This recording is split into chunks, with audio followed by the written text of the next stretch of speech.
So I'm an archaeologist, and our excavations through the layers of Stirling's past have uncovered the remains of meals throughout the centuries. At Bannockburn House, we found the skull of a boar from an extravagant feast. And here was where Bonnie Prince Charlie planned the last ever siege of Stirling Castle.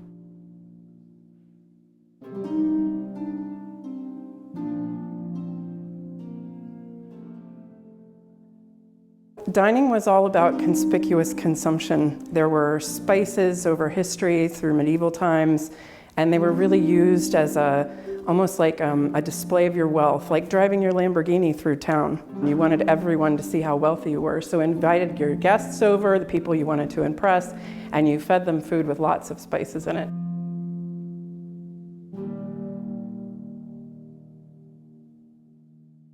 Our gardeners here at Bannockburn House work really hard every year to grow food for the local food larders, nursery schools, primary schools, and last year they grew some 2.5 tons of food out in these gardens.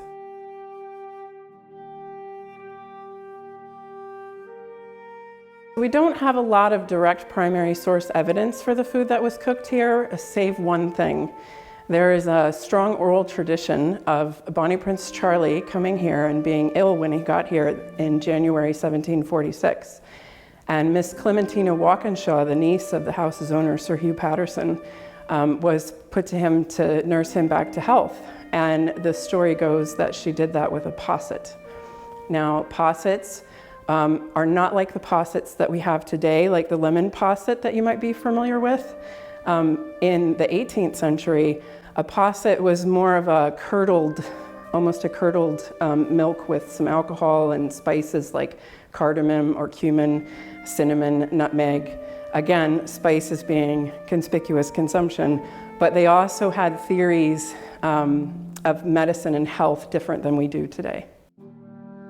The Smith Museum holds one of Stirling's oldest and most precious objects.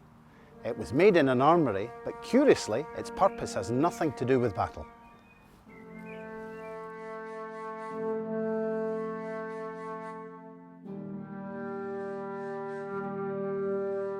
This is the Stirling Jug, which is also sometimes known as the Scots pint, and it is quite old. It's over 500 years old, and it actually dates from 1511. So it was the measure for volume across Scotland at this time period.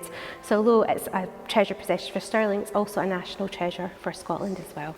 It was made in Edinburgh Castle by the royal gunsmith. So it's made from bronze, however he would usually be making cannons for the army and for the navy as well. So a very unusual object for him to make for Stirling, but it's one of our most prized possessions in the museum collection. It's quite a heavy jug, so you can see it has a handle like a normal jug would, but it's very difficult to lift because it's such a weight. It actually is much larger than a standard pint today. It's equivalent of 3 standard pints today, so it measures quite a lot of volume. It wouldn't just be used to measure liquids, but also grains in Scotland as well at that time. And it has 2 shields on it. One is the lion rampant, the symbol of Scotland, and the other here is the infant Jesus as well, and that's because this jug dates to pre-Reformation. After the Reformation, the Christ child, or the infant Jesus, was actually replaced by the Stirling wolf to symbolise that, of course, it was the Stirling Jug. And then after the Act of Union in 1707, this all disappears altogether, and we no longer have the Scottish pints or the Stirling pint. We have the more imperial pints that we have today.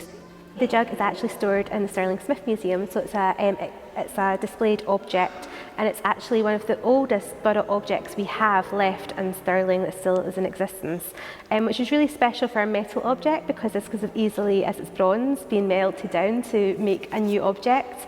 So it's really special that it survived all of this, all of these years, over 500 years in Stirling itself, and it can be displayed today for the public.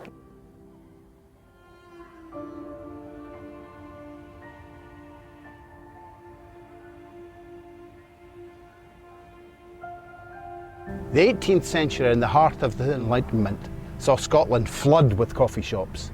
Stirling Centre is still brimming full and a great place to chew the fat.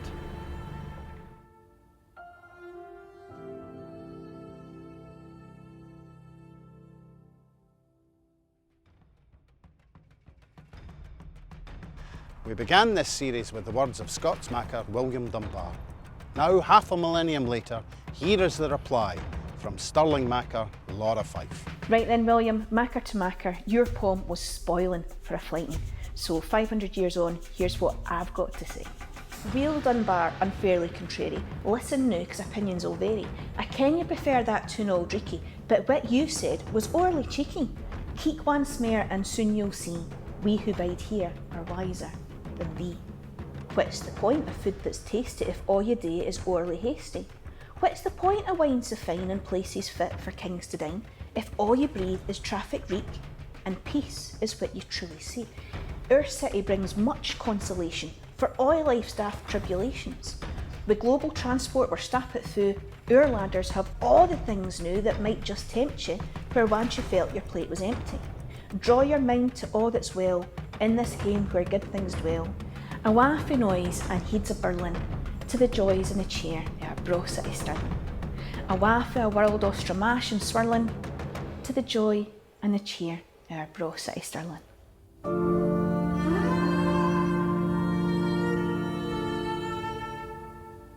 From ancient castles to brand new distilleries, Stirling's culinary journey is a testament to resilience, innovation and enduring spirit. As we raise a glass to the city's 900th anniversary as a royal borough, let us savour the flavours of Stirling's past and toast to the adventures that lie ahead.